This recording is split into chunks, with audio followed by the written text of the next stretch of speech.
Hi friends, welcome to our channel. ఇవాటి వీడియోలో ఒక అడవిలో మౌనమైన మాంత్రికురాలు అనే కథతో మీ ముందరికి వచ్చాం.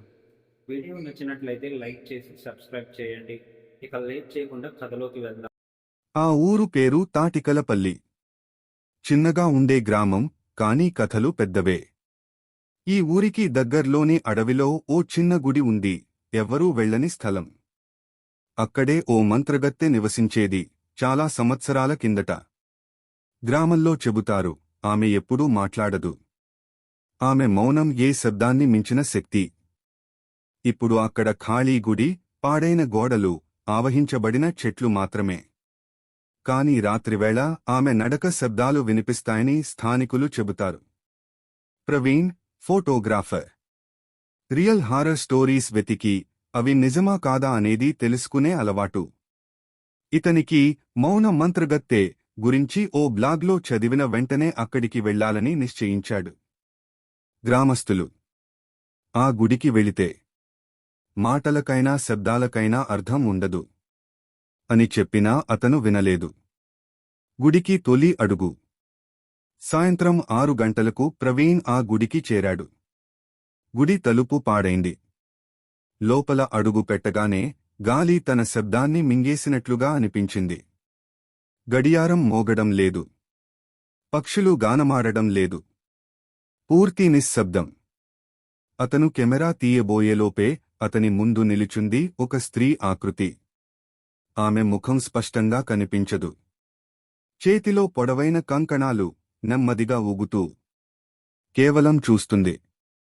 తన పెదవులు కదలవు. కాని చూపు మాత్రం అంటిపెట్టుకుంటుంది. అతను అడిగాడు, ఎవరండి మీరు? ఆమె స్పందించలేదు.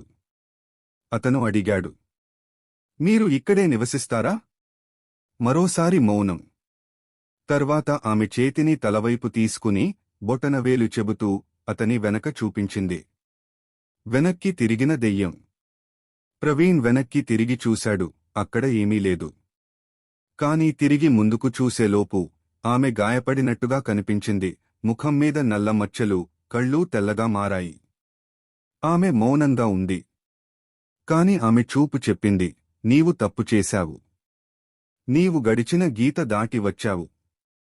అతను వెనక్కి పరుగెత్తాడు. కాని అతని చెంత పుట్టిన నిశ్శబ్దం అక్కడి వరకు వదలలేదు. అడవి దారి మారిపోయింది. ఫోన్కి సిగ్నల్ లేదు.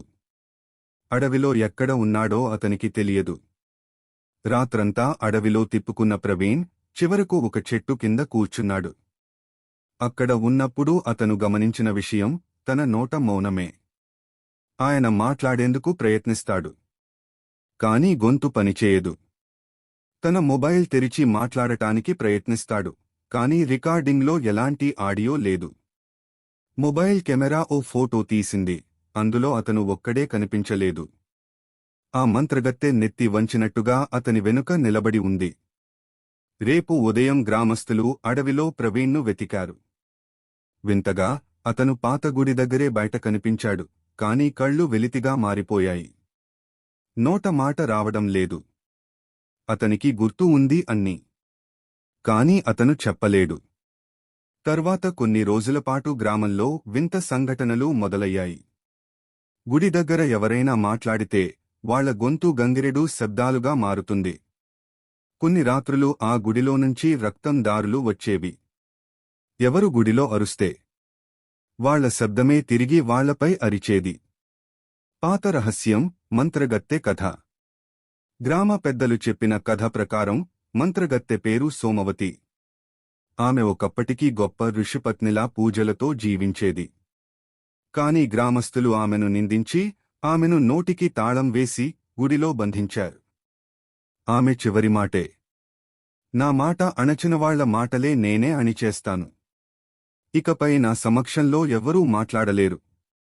ఆ మాట నిదర్శనంగా ఆ గుడిలో మాటే శిక్ష అయింది. ప్రవీణ్ జీవించి ఉండి శాపితుడు. ప్రవీణ్ ఇప్పుడు ఊరిలోనే ఉంటాడు. అతని గొంతు తిరిగి రాలేదు. కాని అతని పక్కన ఎప్పుడూ ఒక ఛాయ కనిపిస్తుంది. మౌనంగా అతనిపై చూపు పెట్టే ఛాయ. రాత్రి సమయంలో మౌనంగా ప్రవీణ్ ఎక్కడ ఉన్నాడో చూసి గ్రామస్తులు దూరంగా ఉంటారు.